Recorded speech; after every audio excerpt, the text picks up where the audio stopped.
اور صرف نبیوں کا نہیں، ان کے ایماندار امتیوں کا بھی ذکر فرمایا۔ اور ایک بڑے احسن پیرائے میں قرآن مجید سورہ آل عمران کی آیت نمبر 146 ہے، اس ایک آیت کریمہ نے اگر مسلمان صاحب ایمان اس ایک آیت پر صحیح دل سے غور کرے تو یہ آیت اس کے اندر ولولہ پیدا کر دیتی ہے، جذبہ پیدا کر دیتی، اسے آگے بڑھنے کے لیے یہ ہتھیار کا کام دیتی ہے، سواری کا کام دیتی ہے، حوصلہ اتنا بڑھاتی ہے کہ بغیر سواری کے انسان سفر کرتا ہے۔ اللہ کریم نے فرمایا وَكَأَيٍّ مِّن نَبِيٍّ، فرمایا کتنے ہی انبیاء ایسے گزرے قاتلا جنہوں نے جہاد کیا، قتال کیا، مَعَهُ رِبِّيُّونَ کثیر، اور وہ اکیلے نہیں تھے، ان کے ساتھ کثیر تعداد میں اللہ والے اور بھی موجود تھے۔ مَعَهُ رِبِّيُّونَ کثیر، ان کے ساتھ اور بھی کثیر تعداد میں اللہ والے تھے۔ ہوا کیا؟ فرمایا فَمَا وَهَنُوا لِمَا أَصَابَهُمْ فِي سَبِيلِ اللَّهِ، جب وہ اللہ کے رستے میں نکلے اور اس رستے میں انہیں کوئی مصیبت آئی تو اس مصیبت پر وہ سست نہیں ہوئے، اس مصیبت پر وہ، آپ سست تو نہیں ہے نا اس وقت ماشاءاللہ، چلیں اللہ خیر فرمائے۔ اللہ کریم نے فرمایا اس رستے میں وہ سست نہیں ہوئی، مصیبت آئی لیکن وہ مصیبت انہیں سست نہیں کرتی، تو جب سست نہیں کرتی تو پھر کیا کرتی ہے؟ چست کرتی ہے۔ وہ جب مصیبتیں آئیں تو وہ اور توانا ہو گئے، اور آگے بڑھنے کا جذبہ ان کے اندر آیا۔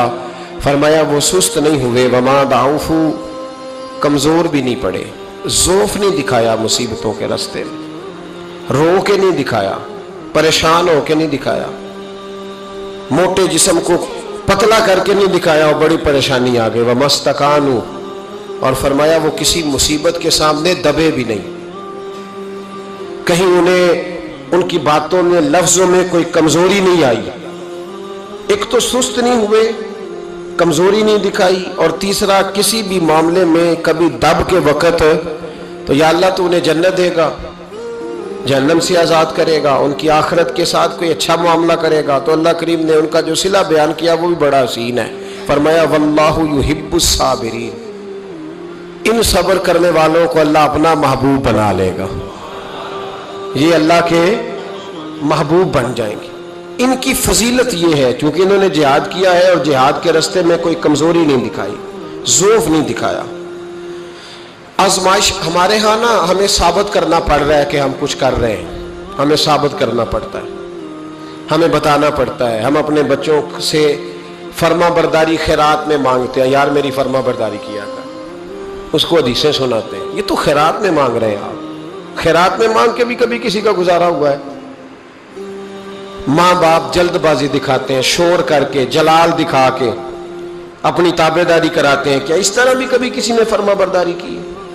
جلد بازی، پریشانی، میں نے ایسے کیا ہے، میں بڑی نوکری کرتا ہوں، میں بڑا اچھا ہوں، میں بڑا نیک ہوں، فلانا مجھ سے بڑا راضی ہے، میرے استاد بڑے خوش ہیں، میرے مرشد مجھ سے پیار کرتے تھے۔